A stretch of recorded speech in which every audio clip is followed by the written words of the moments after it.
Okay.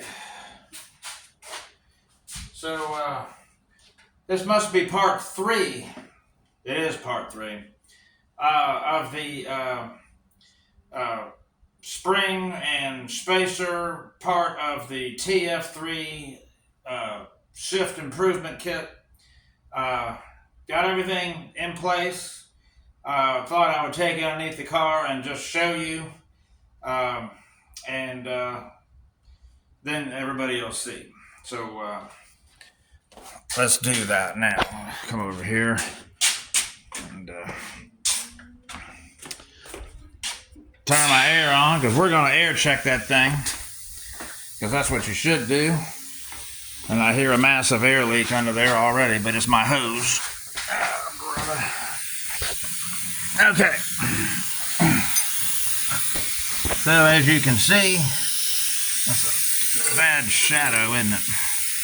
As you can see, it's all in place there. That spring is in there, the spacer, the bands are adjusted, everything's good. We're going to air check it, put it right here, right there, and, wait, is that the right one? There it is. Oh, there it is. Working good.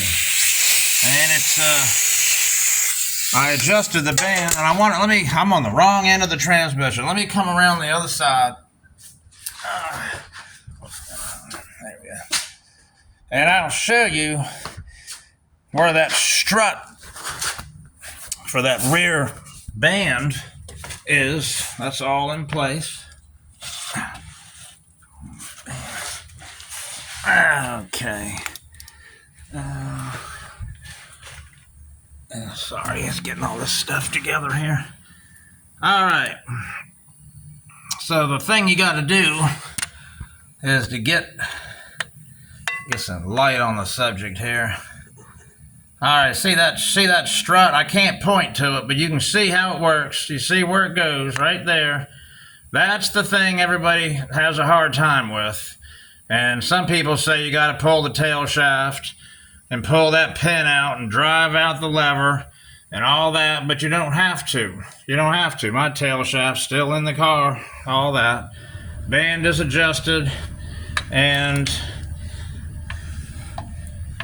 that's about where it's at right there. That's about 2 turns, maybe just a hair more, and this one here is about 1.5.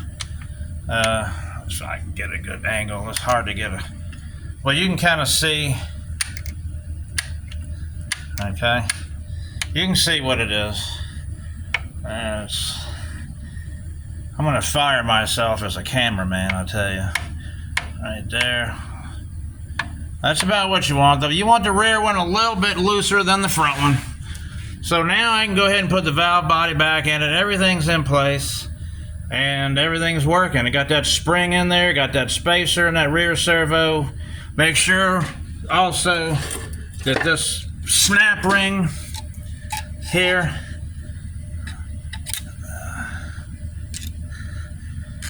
right there. I tell you what, right there, that snap ring, make sure that's in all the way around.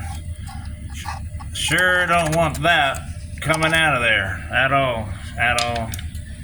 No, you do not. You do not want that.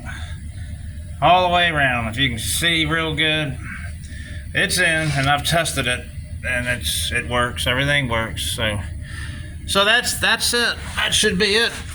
Oh boy. Sorry, I know I'm making everybody crazy with all these angles, but I mean, it's just rough doing this stuff by yourself and trying to operate a camera. I complain about that a lot, but anyway, we're good.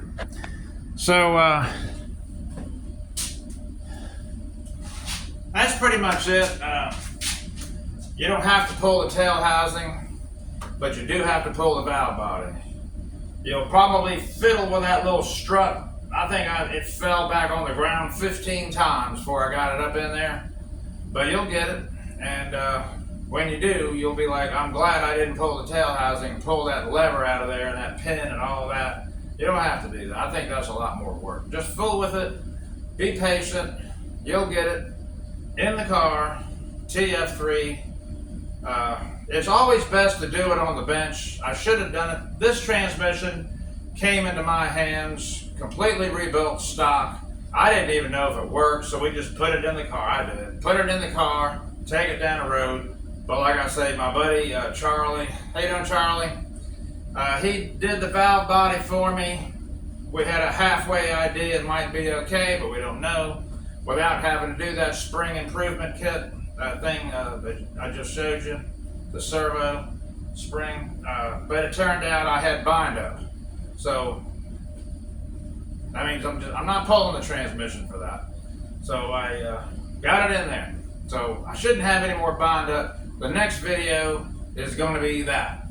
We're going to take it down the road. So 10-4. I'll keep these videos coming to you. It'll be the next video. Will be the finished product here. This is the third one out of 3 so far. So we'll take it down the road on the 4th one. Okay. All right. Please subscribe to me, and I'll talk to you all a little later.